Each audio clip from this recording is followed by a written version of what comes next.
Lectures by Professor Rajesh Rain Singh, Swasana University, UK, and Professor Sergei Strachenko, Zimran, Russia.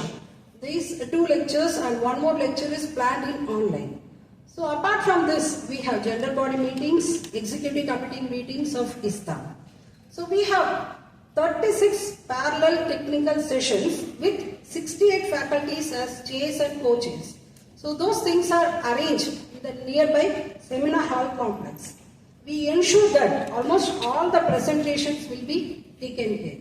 Also, we have arranged today evening the cultural program which reflects the traditional dance of Telangana called Perini dance. I hope that all of you will enjoy that. Followed by, we have a conference dinner also. And tomorrow, we have planned for a sightseeing. It will be announced based on the weather conditions. So I request one more thing, that all the delegates take the blessings of our Lord Bhadragadima and also Lord Shiva by visiting the Thousand Pillar Temple. Also, I am sure that you will enjoy the marvelous architecture by the Kakatiya dynasty in the Thousand Pillar Temple. If any lapses are there, here and there, please bring to my notice. Otherwise, our volunteers are there to take care of them. We hope that the deliberations in this international meet will result in a fruitful outcome among the participants and enhance their knowledge in the field of mathematics and also applied mechanics. Thank you.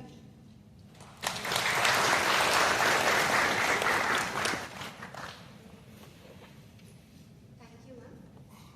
Now I request Dr. Karthik Subramaniam sir to give introduction about Secretary of ISTAM, Professor Deepak Kumar ma'am.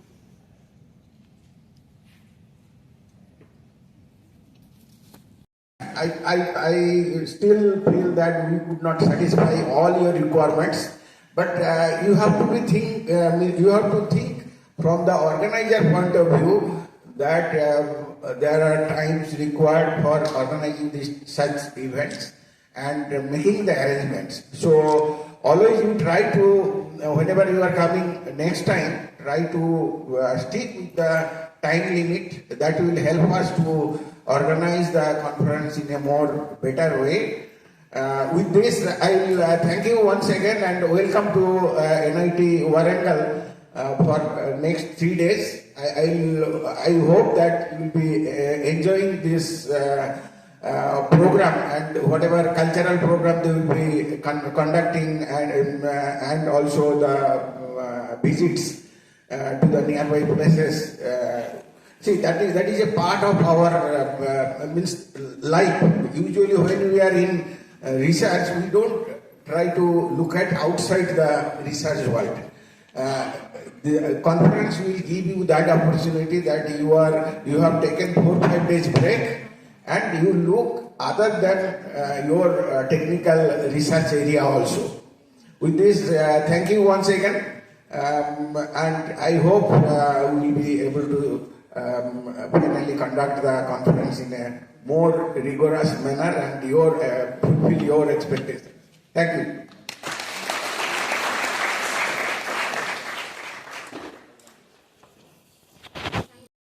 Okay, from impermeable to permeable, what he said means, no, there is a possibility of base flow becoming unstable. That means there will be a heat transfer by changing the boundary conditions.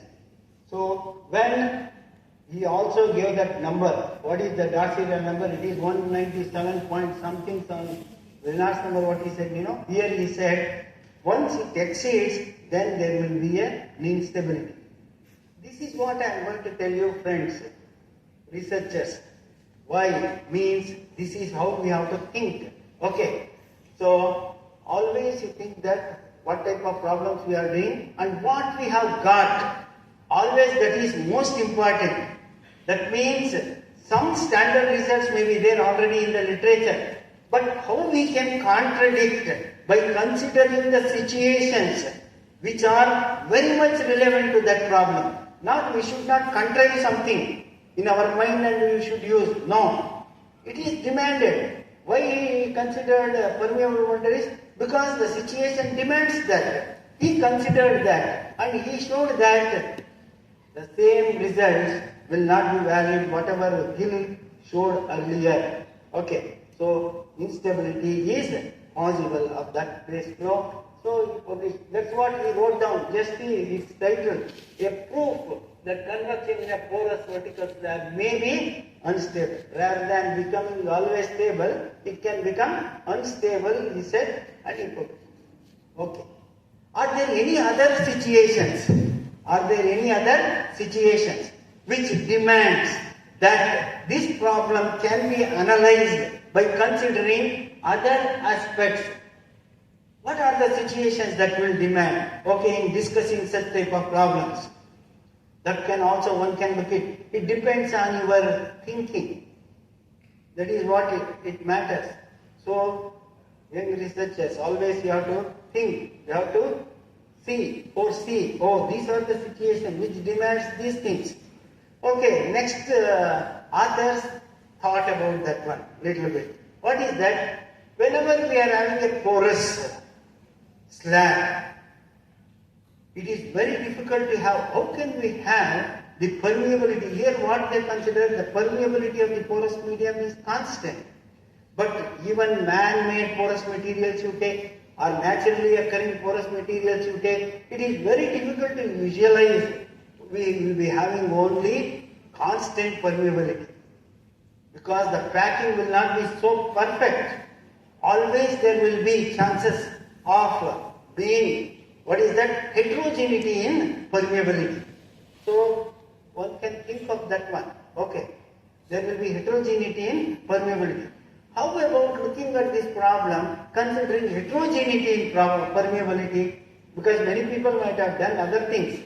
But how about visualizing the Gill's problem? Because he has said always it is stable. So our aim is to see that under what situations his result will not be valid. How to contradict that result? Because it is a standard result. So the next authors thought about how about considering the heterogeneity in permeability. Heterogeneity means what? Extremely high and the flow is incompressible. Particle field is not incompressible. This is important. The flow is incompressible. So we are now looking at high Reynolds number for the flow, and the flow doesn't care about the particles. That's the easiest case, and we are going to talk about that. And like we could run big simulations with many particles and get many results, but then we won't understand what's happening. So our aim here is to make it simpler and pare it down to the simplest thing and see if we can write something analytically, if we can write something with simpler equations. So given that, we looked at this slice of two-dimensional turbulence, and Rashmi Ramadogu, I forgot to put her photo here. So she looked at typical samples of two-dimensional turbulence, and she looked at, okay, so in turbulence you have this velocity field u, right? The curl of the velocity is what? Vorticity, right? So like we looked at vorticity. So you just plot the curl of the velocity here, and you'll see that the vorticity is usually concentrated into patches. Not only is it concentrated into patches, she looked at a few of these and she plotted their profiles, and it's always Gaussian. So these are Lambosine vortices. So very often in 2D turbulence it's very Lambosine, in 3D it's distorted Lambosine. But Lambosine vortices are pretty good model for turbulence. So when we are looking at particles, these particles are extremely tiny, right? Remember I told you, let's think about bacterium in the ocean or something like that. For them, this vortex is very big. So these particles are going to be just in the influence of one or two vortices. So why not just take one vortex which has this kind of velocity field and as delta tends to 0, that's the thickness, it goes to a point vortex. So why not do things with the neighborhood of one vortex and particle? So that's the idea we started with. And now I told you the equation of the fluid, which is Navier-Stokes, but what's the equation for the particle? So inertial particles, which are heavy particles in fluid, like imagine water droplets in a cloud, they obey this very simple form of what is called the Maxey-Riley equation. The Maxey-Riley equation was written for unsteady Stokes flow of a particle. The fluid is in very big Reynolds number, but the particle Reynolds number relative to the fluid is very small. So this is V minus U, which is the relative velocity of the fluid and particle, and based on the radius of that teeny tiny particle. So this is the kinematic viscosity.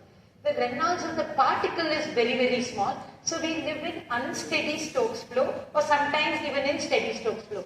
That's the limit we are going to be talking about. One of the important parameters for us is the Stokes number. The Stokes number is the time scale of the particle divided by the time scale of the flow, and A is the